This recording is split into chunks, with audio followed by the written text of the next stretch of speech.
What's up everyone and welcome back to another video. Today I'm going to be talking about Zwift version 1.87, which is rolling out today and includes some pretty notable changes that I think you all should know about.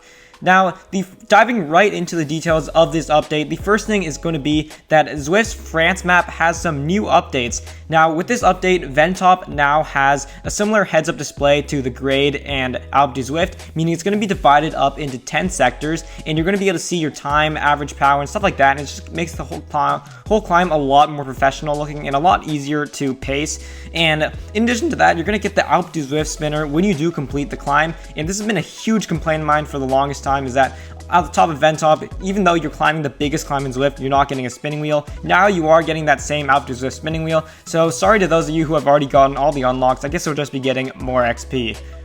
Now the next thing is the new Streak Flair feature, and this feature is going to be a pretty interesting feature because it rewards those of you who have been keeping your streaks up and keeping consistent on Zwift.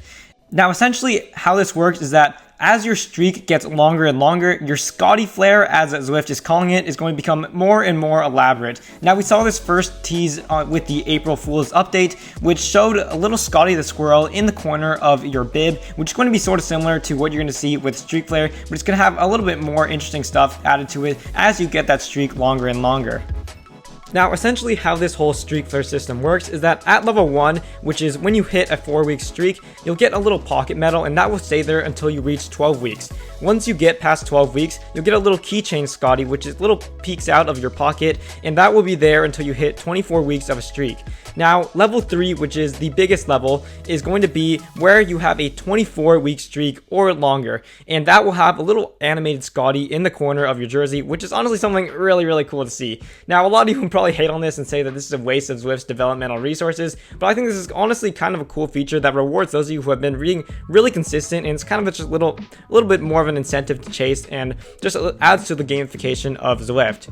Now, Streak Flair will default to off, and you can turn it on in your settings screen, so this is great to see that Zwift is finally learning that these things will default on-off settings and will not be default on for everybody. Now that's all I have in terms of Streak Flair, but now moving on to the other things that were improved with this game release. First thing is that Zwift has standardized the look and feel of the scroll bars throughout the game. Next, Zwift has fixed an issue that could cause incorrect values to be shown on the weekly goal met in-game banner. Next, Zwift has improved the reliability of the Big Spin spinner, and Zwift has fixed an issue that could cause a Zwifter's kit to revert to the default Zwift kit after leaving a group ride or event. Next, Zwift has enabled more 3D lighting on newer Apple devices and Windows machines with dedicated GPUs. Next, Zwift has improved an issue that could cause intermittent shadows to flicker on Zwift avatars in some conditions. And lastly, on Android, Zwift has improved the readability and usability on form input fields, for example, your login screen, profile settings, custom workout editor, etc. That's just about all I have for this game release. If you enjoyed this video, please consider hitting like, subscribe, and stay tuned for more Zwifty news coming soon.